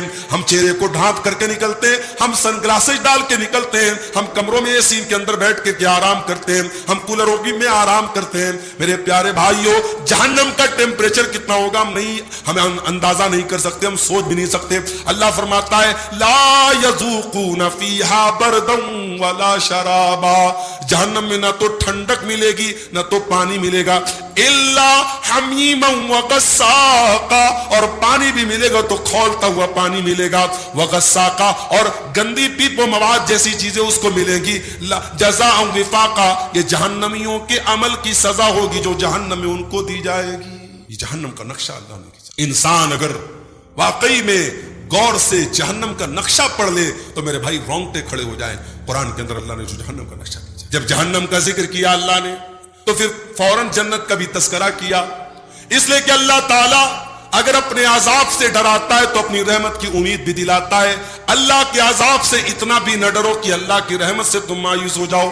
فرمایا ان للمتقین مفازا، اے میرے بندو، ہم نے اگر مجرموں کے لیے جہنم تیار کر کے رکھی ہے تو ہم نے متقی لوگوں کے لیے کامیابی بھی رکھی ہے. کیسی کامیابی؟ فرمایا حدائق وعنابا، ان کو جنت میں بڑے بڑے باغات دیے جائیں گے، وہاں انگوروں کے بڑے بڑے درخت ہوں گے. وکواعب ترابا، اور خوبصورت جنتی حوریں جو ان کی ہم عمر ہوں گی وہ ان کی بیویاں ہوں گی. وکاسن دہاقا، اور ایک صاف ستھرا جہنم کا ڈرنک ہوگا، جہنم میں جو ان کو پلایا جائے گا اس کے بھرے ہوئے جام ہوں گے. لا يسمعون فيها لغوا ولا كذابا، اور جہنم میں، جنت میں جنتی نہ تو کوئی لغو بات سنیں گے نہ جھوٹی بات سنیں گے. دنیا میں آپ بہت اچھی جگہ ہے لیکن اگر نوائز ہو، شور شرابہ ہو تو آپ کو سکون نہیں ملتا. سکون کہاں ملتا ہے؟ جہاں بالکل خاموشی ہو. اللہ کہہ رہا ہے کہ جنتیوں کو جنت میں اتنا سکون ملے گا کہ کوئی لغو بات، ان کو کوئی تکلیف تو چھوڑ دو، کوئی لغو بات بھی وہ نہیں سنیں گے، کوئی ایسی بات بھی نہیں سنیں گے جو ان کے کان کے اوپر بھاری گزرے، کوئی ایسی بات بھی وہ نہیں سنیں گے. اتنی نعمتیں اللہ تعالیٰ ان کو جنت میں عطا فرمائے. اس کے بعد فرمایا انا انذرناکم عذابا قریبا، اے میرے بندو ہم تم کو ایک عذاب سے ڈرا رہے جو بہت جلدی آنے والا ہے. یوم ینظر المرء ما قدمت یدا، وہ قیامت کا دن ہوگا جب انسان اپنے تمام کرتوتوں کو دیکھے گا. وَيَقُولُ الْكَافِرُ يَا لَيْتَنِي كُنْتُ تُرَابًا، اور کافر کہے گا کہ اے کاش میں مٹی ہو گیا ہوتا. جتنے جانور ہوں گے، جانوروں کے بیچ میں کوئی لڑائی جھگڑا ہوا ہے، اللہ جانوروں کا لڑائی جھگڑا نپٹانے کے بعد کہے گا کونوا ترابا، اے جانوروں تم مٹی ہو جاؤ. سارے جانور مٹی ہو جائیں گے. تو کافر جب یہ منظر دیکھے گا تو کافر کیا کہے گا؟ یا لیتنی کنت ترابا، اے کاش میں بھی مٹی ہو جاتا، میرا حساب و کتاب نہ ہوتا اور مجھے جہنم میں جانا نہ پڑتا. یا لیتنی کنت ترابا، اے کاش میں مٹی ہو گیا. اس کے بعد اللہ نے 2 ٹائپ کے لوگوں کا ذکر کیا. دنیا میں 2 ٹائپ کے لوگ ہیں. فَأَمَّا مَنْ طَغَى وَآثَرَ الْحَيَاةَ الدُّنْيَا فَإِنَّ الْجَنَّةَ هِيَ الْمَأْوَى فَإِنَّ الْجَحِيمَ هِيَ الْمَأْوَى. جو انسان سرکشی کرتا ہے، نافرمانی کرتا ہے اور آخرت کے اوپر دنیا کو ترجیح دیتا ہے، صرف دنیا کے بارے میں سوچتا ہے، آخرت کی کوئی تیاری نہیں کرتا ہے، اللہ فرماتا ہے فَإِنَّ الْجَحِيمَ هِيَ الْمَأْوَى، ایسے انسان کا ٹھکانہ جہنم ہوگا۔ وَأَمَّا مَنْ خَافَ مَقَامَ رَبِّهِ وَنَهَى النَّفْسَ عَنِ الْهَوَىٰ، اور جو انسان یہ احساس اپنے دل میں رکھتا ہے کہ مجھے اپنے رب کے سامنے کھڑے ہونا ہے، کل قیامت کے دن مجھے اپنے اللہ کے سامنے جانا ہے اور اپنا حساب دینا ہے، وَنَهَى النَّفْسَ عَنِ الْهَوَىٰ، اور اپنے نفس کی خواہشات کو کنٹرول کرتا ہے، جو من میں آتا ہے وہ کام نہیں کرتا ہے بلکہ اپنے من کو اللہ کی رضا کے حساب سے چلاتا ہے، اپنی خواہشات کو کنٹرول کر کے چلتا ہے۔ اللہ فرماتا ہے فَإِنَّ الْجَنَّةَ هِيَ الْمَأْوَىٰ، ایسے انسان کا ٹھکانہ جنت ہوگا۔ اس کے بعد ایک واقعہ بیان کیا گیا، اللہ کے نبی کے ایک صحابی تھے عبداللہ ابن ام مکتوم، نابینا صحابی تھے، اندھے تھے وہ، ان کی آنکھیں روشنی نہیں تھی ان کی آنکھوں، وہ غریب صحابی بھی تھے اور نابینا بھی تھے۔ تو ایک مرتبہ اللہ کے نبی مکے کے بڑے بڑے سرداروں کو بیٹھ کر کے کنونس کر رہے تھے، اسلام کے بارے میں سمجھا رہے تھے، اتنے میں حضرت عبداللہ ابن ام مکتوم تشریف لائے۔ یہ اسلام لا چکے تھے اور مزید کچھ اسلام کے بارے میں جاننا چاہتے تھے، کچھ کوئریز تھی، کچھ کوسچنز تھے ان کے، یہ پوچھنے کے لیے آئے تھے۔ اللہ کے نبی صلی اللہ علیہ وسلم کو تھوڑا برا لگا، ناگواری آپ کے چہرے پر ایسا محسوس ہوا کہ آپ کو اچھا نہیں لگا، آپ نے اچھا فیل نہیں کیا۔ کیوں؟ آپ کو لگا کہ بھئی یہ تو مسلمان ہو چکے ہیں اور ان کے اسلام لانے سے کوئی بہت بڑا بینیفٹ نہیں ہوگا، یہ اندھے ہیں، یہ اسلام کی زیادہ تبلیغ بھی نہیں کر پائیں گے، اور یہ جو میرے سامنے بیٹھے ہیں ابو جہل ہے، ابو لہب ہے، اتبا ہے، شیبہ ہے، یہ سب بڑے بڑے گرو گھنٹال لوگ بیٹھے ہیں، مکے کے سردار لوگ بیٹھے ہیں، یہ اگر ایمان لے آئے تو پورے قبیلے اور خاندان میں چینجنگ آ سکتی ہے۔ تو اللہ کے نبی صلی اللہ علیہ وسلم نے کچھ دیر کے لیے آپ کو ایسا فیل ہوا کہ یہ جو آ رہے ہیں یہ بعد میں آتے ہیں، ان کو میں بعد میں ٹائم دیتا، پہلے میں ان بڑے بڑے لوگوں کو تھوڑا تبلیغ کر دوں، ان کو سمجھا، اتنا ہی بس ہوا تھا۔ اللہ کو اتنا بھی پسند نہیں آیا، اللہ کو اپنے نبی کا یہ انداز پسند نہیں آیا اور اللہ نے غصے کا اظہار کیا۔ اچھا، اللہ اپنے نبی پر غصے کا اظہار بھی کر رہا تو کتنے پیار سے کر رہا ہے۔ اللہ ڈائریکٹ ایسے بھی بول سکتا تھا کہ اے نبی آپ نے ایسا کیوں کیا، اللہ نے ایسے نہیں بولا، اللہ نے کہا عبس وتولی، ان کا چہرہ بدل گیا، ان کے چہرے پر ناگواری آ گئی، وتولی، انہوں نے منہ پھیر لیا۔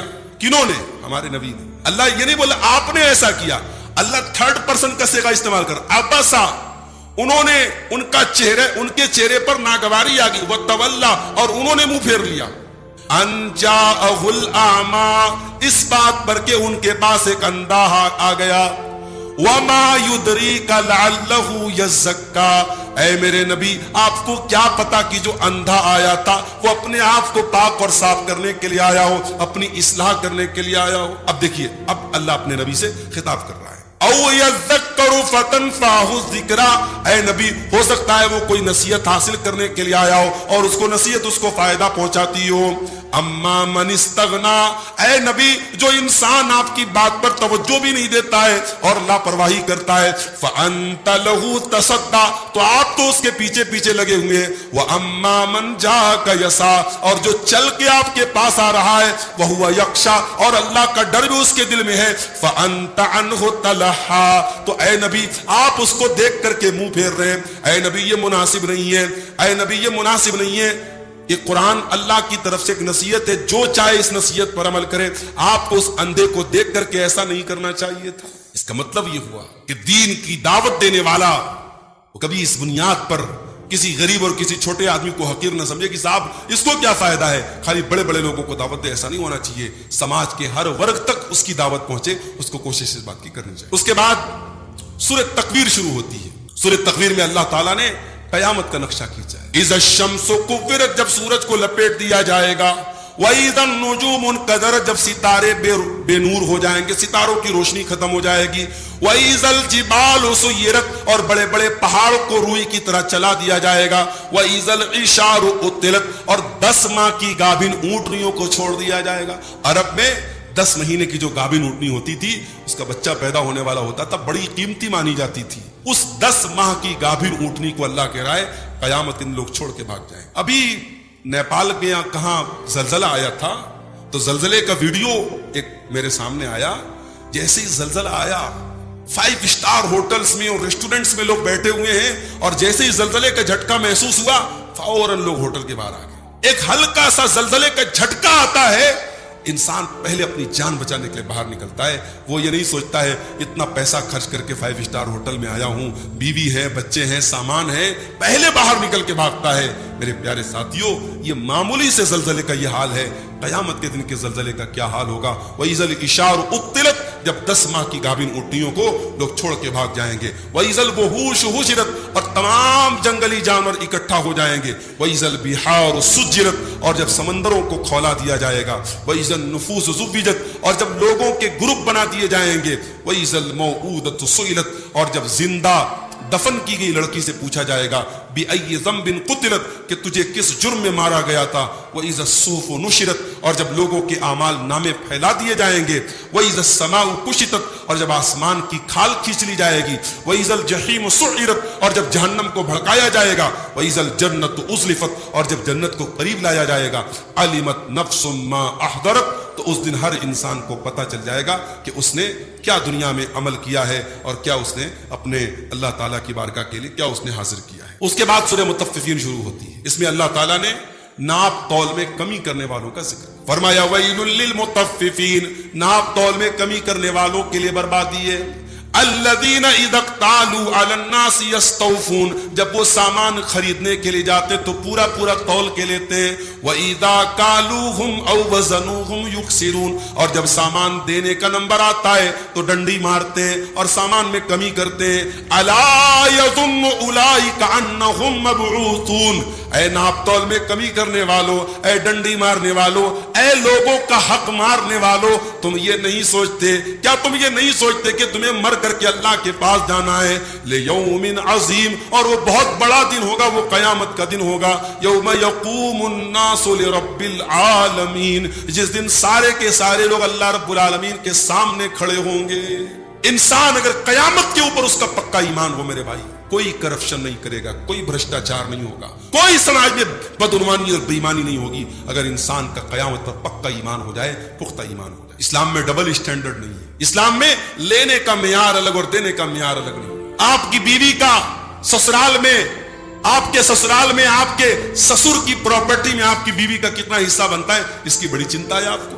ادھر سسر کا انتقال ہوا نہیں کہ ادھر داماد لوگوں کو ٹینشن ہو جاتی ہے, ارے یار جلدی سے پراپرٹی میں تمہارا جو حصہ ہے جلدی سے لے لو. لینے کے لیے تو آپ بہت آگے آگے رہتے ہیں. آپ کے باپ کی پراپرٹی میں آپ کی بہن کا جو حصہ ہے وہ آپ کب دیں گے؟ دینے کا معیار الگ ہے, لینے کا معیار الگ. لینے کے لیے دونوں ہاتھوں سے ہم وصولنا چاہتے ہیں, دینے کا نمبر آتا ہے پیچھے ہٹ جاتے ہیں. اسلام میں یہ ڈبل اسٹینڈرڈ نہیں. دینے کا معیار الگ, لینے کا معیار الگ نہیں ہونا چاہیے. جو آپ اپنے ذات کے لیے پسند کرتے ہیں وہی دوسروں کے لیے پسند کرتے. آپ نہیں چاہتے کہ آپ کی عزت پر کوئی حملہ کرے, آپ کی کوئی غیبت کرے, آپ کے اوپر کوئی کیچڑ اچھالے, تو دوسروں کے اوپر بھی کیچڑ مت اچھالیے, دوسروں کی آبرو پر حملہ مت کیجیے. اسلام میں ڈبل اسٹینڈرڈ نہیں ہے. اس کے بعد فرمایا کہ انسان کے گناہوں کا اثر اس کے دل پر پڑتا ہے. کلا بل ران علی قلوبہم ما کانوا یکسبون, میرے بندو تمہارے کرتوتوں کا اثر تمہارے دل کے اوپر پڑتا ہے, تمہارے دل کے اوپر پردہ چھا جاتا ہے. کلا بل ران علی قلوبہم ما کانوا یکسبون, تمہارے کرتوتوں کی وجہ سے تمہارے دلوں کے اوپر ایک غلاف چڑھ جاتا ہے, ایک کور چڑھ جاتا ہے, ایک لیئر چڑھ جاتی ہے. اس کے بعد فرمایا کلا انہم عن ربہم یومئذ لمحجوبون, اور ایسے لوگوں کو اللہ تعالیٰ اپنے دیدار سے محروم رکھے گا جن کے دلوں پر گناہوں کا پردہ چڑھ جائے. اللہ قیامت کے دن اپنا دیدار ان کو نہیں کرائے گا. اللہ کا دیدار کرنا ہے تو دل سے گناہوں کی لیئر کو اور گناہوں کے پردے کو ہٹانا پڑے گا, تب قیامت کے دن اللہ اپنا دیدار کرائے گا. میرے اس کے بعد جنت کی شراب کا نام بتایا گیا. جنت کی شراب کا نام کیا ہوگا؟ آپ جانتے ہیں ہمارے نبی کی سیرت پر ایک کتاب لکھی گئی تھی جو بنارس کے ہمارے مادر علمی جو جہاں سے ہماری تعلیم ہوئی ہے, جامعہ سلفیہ بنارس, وہاں کے ایک ٹیچر تھے اور وہ یو پی کے مبارک پور کے رہنے والے تھے. اور آج سے تقریباً 1976 میں جہاں تک مجھے یاد آ رہا ہے یہ کمپٹیشن ہوا تھا اور پوری دنیا کے علماء اور اسکالرز کو یہ دعوت دی گئی تھی کہ آپ اللہ کے نبی کی زندگی پر اور آپ کی حیات پر, آپ کے سیرت پر آپ کوئی مقالہ لکھیے, کوئی جو ہے تھیسس لکھیے, کوئی کتاب لکھیے. اور سینکڑوں لوگوں نے کتابیں لکھی اور الگ الگ لینگویجز میں لکھی. ان سارے مقالات میں اور ان ساری کتابوں میں پہلا پرائز ملا تھا جس کتاب کو, اس کتاب کا نام کیا ہے؟ الرحیق المختوم. الرحیق المختوم، یہ نام جو رکھا تھا مولانا صفی الرحمان مبارک پوری رحمۃ اللہ علیہ نے، یہ نام انہوں نے کہاں سے لیا تھا؟ قرآن سے لیا۔ الرحیق کا مطلب ہوتا ہے شراب، اور المختوم کا مطلب ہوتا ہے سیلڈ، دا سیلڈ نیکٹر، ایسی شراب جس کو سیل کیا گیا ہو۔ اللہ قرآن میں کہتا ہے، قرآن کے 30ویں پارے میں، یسقون من رحیق مختوم، کہ جنتیوں کو ایک ایسی شراب پلائی جائے گی جو سیلڈ ہوگی، ختامہ مسک، اور اس کے اوپر سیل کس چیز کی لگی ہوگی؟ مشک کی لگی ہوگی۔ مشک کیا ہے؟ مشک دنیا کی سب سے قیمتی خوشبوؤں میں سے خوشبو ہے، دنیا کی سب سے قیمتی خوشبو کی مہر لگی ہوگی اس شراب کے اوپر۔ اور بعض علماء نے کہا کہ ختام کا مطلب مہر بھی ہوتا ہے، اور ختام کا مطلب ہوتا ہے کسی ڈرنک کا جو لاسٹ فلیور ہوتا ہے۔ اس جنتی شراب کو جب جنتی پیئیں گے نا تو لاسٹ میں اس میں مشک کا فلیور ملے گا، ختامہ مسک، اس میں فلیور ہوگا مشک کا۔ اللہ کہتا ہے وَفِي ذَلِكَ فَلْيَتَنَافَسِ الْمُتَنَافِسُونَ، اے کمپٹیشن کرنے والوں، اے مقابلہ کرنے والوں، اے ریس کرنے والوں، اے ایک دوسرے سے آگے نکلنے کی کوشش کرنے والوں، اے کاروبار کے لیے اور فراڈ کے لیے اور 420 کے لیے ایک دوسرے سے آگے نکلتے ہو، آگے بڑھنا ہے، کمپٹیشن کرنا ہے، مقابلہ کرنا ہے، تو جنت کی شراب کو حاصل کرنے کے لیے اور جنت کو حاصل کرنے کے لیے کمپٹیشن کرو۔ وَفِي ذَلِكَ فَلْيَتَنَافَسِ الْمُتَنَافِسُونَ، یہ ہے وہ چیز جس کے سلسلے میں ہم کو کمپٹیشن کرنا چاہیے۔ اس کے بعد سورہ طارق آتی ہے، یوم تبلی السرائر، قیامت کا دن کیسا دن ہوگا؟ when the secrets will be revealed، سارے راز کھول دیے جائیں، کوئی سیکرٹ نہیں رہے گا قیامت کے دن۔ یوم تبلی السرائر، اس دن the secrets will be revealed، سارے راز کھل جائیں، کسی کا راز نہیں رہے گا۔ اب ذرا سوچو میرے بھائی، ہم نے بہت ساری چیزیں ہیں جو دوستوں سے چھپایا ہے، ماں باپ سے چھپایا ہے، بیوی سے چھپایا ہے، ہمارے بہت سارے راز ہیں جو ہمارے سینے میں دفن ہیں۔ قیامت کے دن کہیں اللہ تعالیٰ نے ہمارے ان رازوں کو کھول دیا، ہم کتنے بے آبرو ہو جائیں گے، کتنے ذلیل ہو جائیں گے، کتنے رسوا ہو جائیں گے۔ دنیا میں انسان اگر بدنام ہو گیا، رسوا ہو بھی گیا، تو چلو 10 سال کے بعد، 5 سال کے بعد لوگ بھول جائیں گے، مرنے کے بعد لوگ بھول جائیں گے۔ قیامت کے دن اگر کوئی یہ راز کھل گیا تو پھر ہم کہاں جائیں گے؟ اسی لیے اصل رسوائی قیامت کے دن کی رسوائی، اور اسی لیے ابراہیم علیہ السلام اللہ سے دعا کرتے ہیں، وَلَا تُخْزِنِي يَوْمَ يُبْعَثُونَ، اے اللہ مجھے قیامت کے دن تو رسوا مت کرنا۔ یوم لا ينفع مال ولا بنون، قیامت کے دن نہ مال کام آئے گا نہ اولاد کام آئے گا۔ اس کے بعد سورہ غاشیہ آتی ہے، وجوہ یومئذ خاشیہ عاملۃ ناصبہ، قیامت کے دن کچھ چہرے ایسے آئیں گے جو بڑے ڈرے ہوئے ہوں گے، بڑے سہمے ہوئے ہوں گے۔ یہ کن لوگوں کے چہرے ہوں گے؟ عاملۃ ناصبہ، بہت عمل کر کے آئے ہوں گے، بہت تھکے ہارے ہوں گے، بڑی محنت کی ہوگی انہوں نے دنیا میں، مگر بدعت کے لیے کی ہوگی، شرک کے لیے کی ہوگی، حرام کے لیے کی ہوگی، ناجائز کے لیے کی ہوگی، انہوں نے دین کے لیے محنت نہیں کی ہوگی، غلط چیزوں کے لیے محنت کر کے آئے ہوں گے۔ ایسے لوگ تسلا نارن حامیہ، بڑکتی ہوئی جہنم کی آگ میں ڈالے جائیں۔ اس کے بعد میرے بھائیوں، اللہ اپنے نبی سے کہتا ہے سورہ ضحیٰ کے اندر، وَأَمَّا بِنِعْمَةِ رَبِّكَ فَحَدِّثْ، اے نبی اپنے رب کی نعمت کو بیان کیجئے۔ اللہ اگر آپ کو کوئی نعمت دیتا ہے بیان کرنا چاہیے۔ ہاں اگر یہ ڈر ہو کہ حسد کرنے والے حسد کریں گے تو چھپایا جا سکتا ہے، لیکن جو نعمت دکھانے کے لائق ہو، اگر ریاکاری کا ڈر نہ ہو تو دکھایا جا سکتا ہے۔ بھئی آپ کے پاس دولت ہے، پیسہ ہے، اور آپ پھٹے حال پرانے کپڑے، میلے کچیلے کپڑے پہن کے چل رہے ہیں تاکہ لوگ سمجھے کہ یہ صاحب بہت پریشان آدمی، جبکہ اندر سے آپ کے پاس بہت پیسہ ہے، بہت دولت ہے۔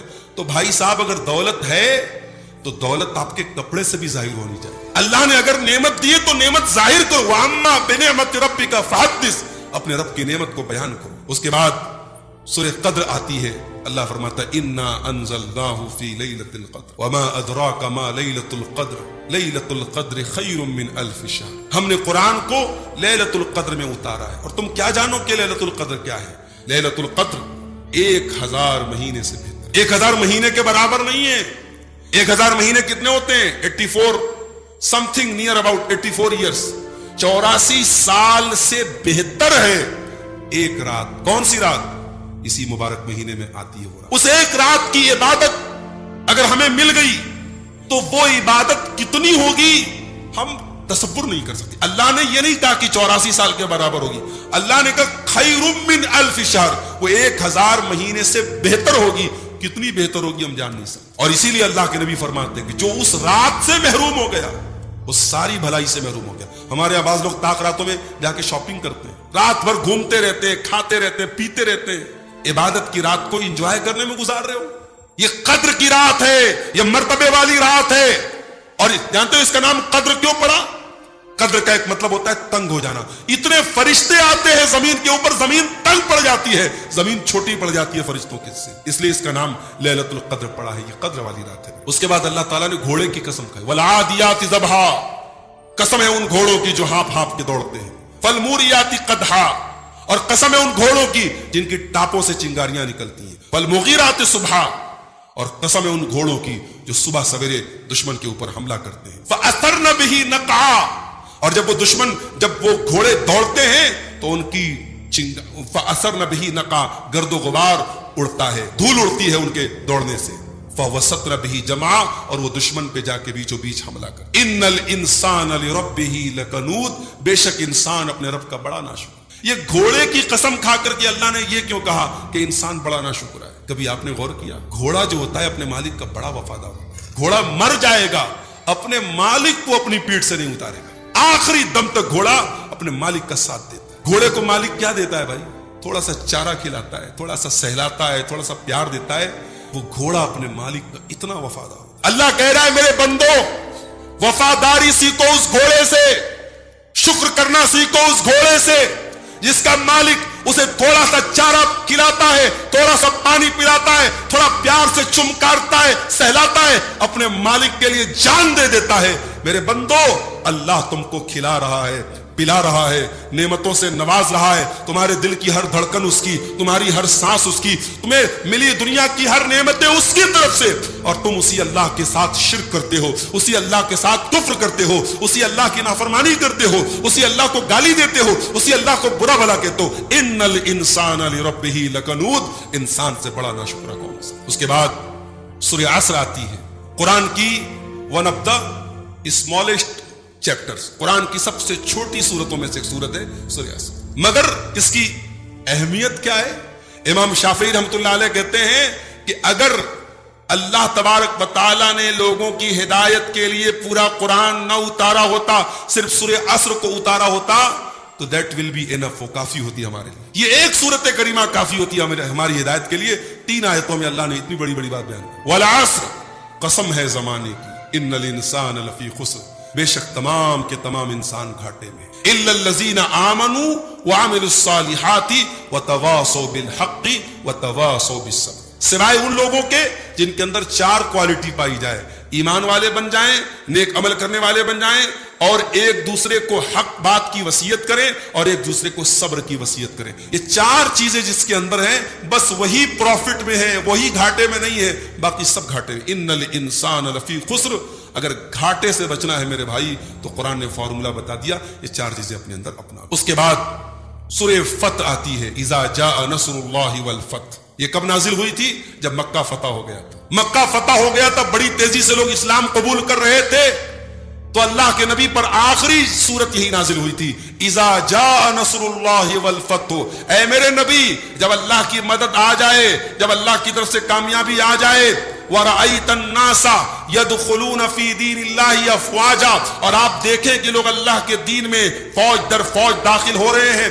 فَسَبِّحْ بِحَمْدِ رَبِّكَ وَاسْتَغْفِرْ، تو اے نبی اب آپ اپنے رب کی تسبیح بیان کیجئے اور آپ اپنے رب کی سے استغفار کیجئے. شریعت میں ہر اچھے کام کا اینڈ استغفار پر ہوتا ہے. کبھی غور کیا آپ نے؟ نماز پڑھتے ہم سلام پھیر کے کیا بولتے ہیں؟ اللہ اکبر، استغفر اللہ، استغفر اللہ. حج کرنے جاتے ہیں، حج کرنے کے بعد سارے ارکان پورے ہو گئے، اللہ قرآن میں کہتا ہے فَإِذَا قَضَيْتُم مَنَاسِكَكُمْ، جب سارے مناسک پورے کر لو اللہ کو یاد کرو اور استغفار کرو. ہر نیک کام کے اینڈ میں استغفار کرنے کا حکم ہے. جب قرآن کی یہ صورت نازل ہوئی، صحابہ سمجھ گئے کہ اب اللہ کے نبی کی ڈیوٹی پوری ہو گئی، اب اسلام مکمل ہو گیا، اب اسلام میں لوگ دین میں داخل ہو رہے ہیں. اب اس کا مطلب کہ یہ انڈیکیشن ہے، یہ سمبل ہے، یہ علامت ہے کہ اب اللہ کے نبی زیادہ دن تک باحیات نہیں رہیں گے، اب آپ کے انتقال کا ٹائم قریب. اللہ کے نبی پر نازل ہونے والی آخری صورت ہے سورہ نصر. فسبح بحمد ربک واستغفر، اے نبی اپنے رب کی حمد و ثنا بیان کیجئے، تسبیح بیان کیجئے اور اپنے رب سے استغفار کیجئے. انہ کان توابا، وہ بہت زیادہ توبہ کو قبول کرنے والا. اس کے بعد آتی ہے سورہ اخلاص، قل هو اللہ احد اللہ الصمد لم یلد ولم یولد ولم یکن له کفوا احد. اس کو ثلث قرآن کہا گیا، 1/3 قرآن کے برابر. کیوں کہا گیا؟ ایک مطلب تو یہ ہے کہ اس کو پڑھنے سے ثواب ملے گا 1/3 قرآن کا، اور ایک مطلب یہ بھی ہے کہ پورے قرآن کو اگر ہم سبجیکٹ وائز بانٹ دے تو قرآن میں 3 سبجیکٹ ہیں. یا تو قرآن میں توحید بیان ہوئی ہے, یا احکام بیان ہوئے ہیں, یا واقعات بیان ہوئے ہیں. قرآن کے 3 ہی سبجیکٹ ہیں, یا توحید ہے, یا احکام ہے, یا واقعات ہیں. اور سورہ اخلاص پوری کی پوری توحید. قل هو اللہ احد. اگر کوئی آپ سے پوچھے ہو از اللہ, انٹروڈیوس یور لارڈ, انٹروڈیوس اللہ, تو اللہ کا انٹروڈکشن قرآن میں یہی ہے, قل هو اللہ احد. اے نبی آپ کہہ دیجئے اللہ ایک ہے, اللہ یکتا ہے, اللہ بے مثال ہے. قل هو اللہ احد اللہ الصمد. اور اللہ صمد ہے. صمد کس کو کہتے ہیں؟ جس کی ضرورت سب کو پڑے اور اس کو کسی کی ضرورت نہ پڑے. وہ بے نیاز ہے, اس کو کسی کی ضرورت نہیں, اس کی ضرورت سب کو ہے. لم یلد, وہ کسی کا باپ نہیں ہے. ولم یولد, وہ کسی کا بیٹا نہیں ہے. نہ اس نے کسی کو جنم دیا ہے, نہ اس کو کسی نے جنم دیا ہے. سارے عیسائیوں کی تردید ہو گئی, سارے یہودیوں کی تردید ہو گئی, سارے مشرکین کی تردید ہو گئی. جتنے کہتے ہیں کہ اللہ کا کوئی بیٹا ہے, یا اللہ کسی انسان میں اوترت ہوتا ہے, اللہ کسی انسان میں اتر جاتا ہے, جتنے لوگ یہ عقیدہ رکھتے ہیں, ان سارے عقیدوں کو ڈائنامائٹ کر دیتی ہے سورہ اخلاص.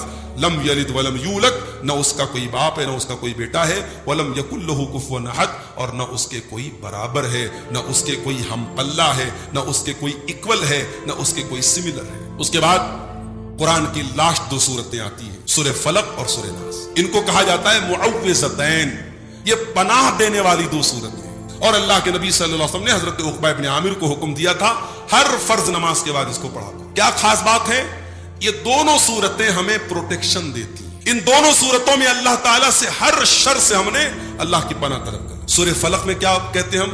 قل اعوذ برب الفلق. اے نبی آپ کہہ دیجئے میں پناہ چاہتا ہوں صبح کے رب کی, من شر ما خلق, ہر اس چیز کے شر سے جو اللہ نے پیدا کیا. من شر ما خلق ومن شر غاسق اذا وقب. اور میں اللہ کی پناہ چاہتا ہوں اندھیری رات کے شر سے جب وہ چھا جائے. دنیا کے سارے غلط کام رات میں ہوتے ہیں, سارے شیاطین کی ایکٹیویٹیز رات میں ہوتی ہیں, سارے شیطانی کام رات میں ہوتے ہیں.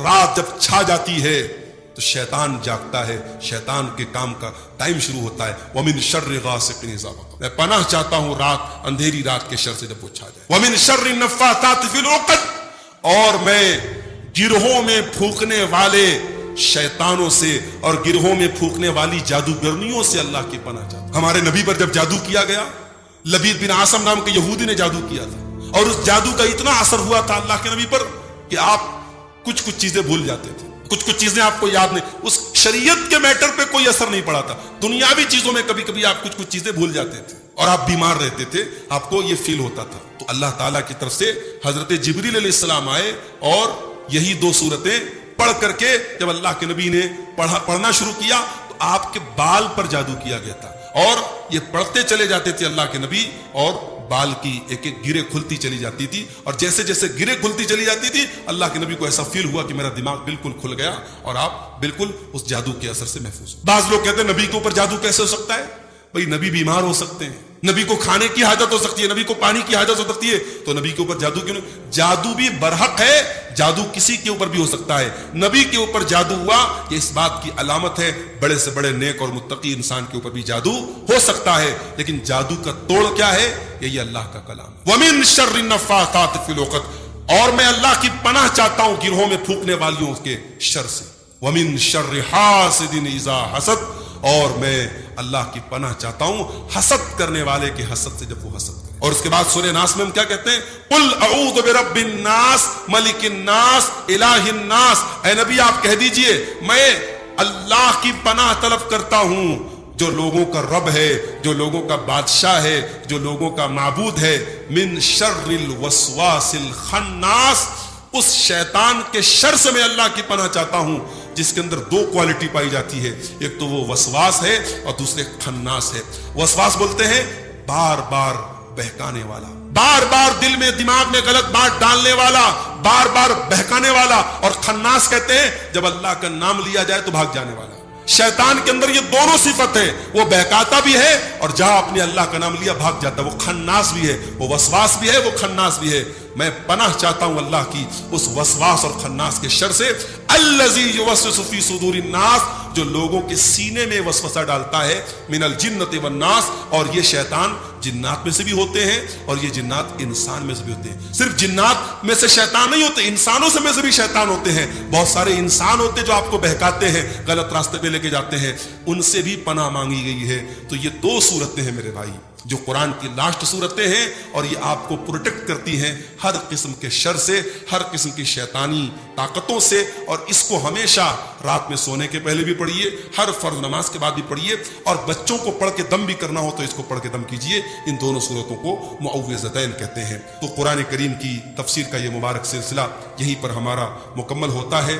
ہم اللہ سے دعا کرتے ہیں کہ ہم نے جو کچھ بھی اس مبارک مہینے میں تفسیر قرآن کے موضوع پر سنا ہے, اللہ تعالیٰ اگر اس میں سے کچھ باتیں میرے زبان سے سبقت لسانی کی وجہ سے غلط نکل گئی ہوں تو اللہ ان کو معاف فرما دے, اور اللہ تعالیٰ جو باتیں صحیح رہی ہوں اس پر کہنے والے کو, سننے والوں کو, سب کو عمل کی اللہ تعالیٰ توفیق عطا فرمائے. اے اللہ, جس طریقے سے تو نے اس مہینے میں ہم کو قرآن سے جڑنے کی توفیق دی, قرآن کو یہاں پہ بیٹھ کے ہمیں سننے کی توفیق دی, قرآن پر غور کرنے کی توفیق دی, اے اللہ قرآن پر ہم سب کو عمل کی بھی توفیق عطا فرما دے. صرف اس ایک مہینے کے نہیں ہے اللہ, ہمیں سال کے 12 مہینے تو قرآن کے ساتھ ہمیں اپنا تعلق مضبوط کرنے کی اور جوڑنے کی توفیق عطا فرما دے. اے اللہ, اس کتاب کے ساتھ ہم نے جو غلط کیا ہے اور جو بھی ہم نے لاپرواہی کی ہے, اے اللہ اس کو معاف فرما دے, اور آئندہ زندگی میں ہمیں اس قرآن کی قدر کرنے کی توفیق عطا فرما دے. رب العالمین ہمیں اپنے دین پر اپنی رضا کے کاموں پہ چلنے کی توفیق عطا فرما. رب العالمین جب تک ہمیں تو دنیا میں زندہ رکھ, اسلام پر زندہ رکھ, اور ہم سب کا خاتمہ ایمان پر ہو. ربنا تقبل منا انک انت السمیع العلیم وتب علینا انک انت التواب الرحیم. وصلی اللہ تعالی علی نبینا محمد وعلی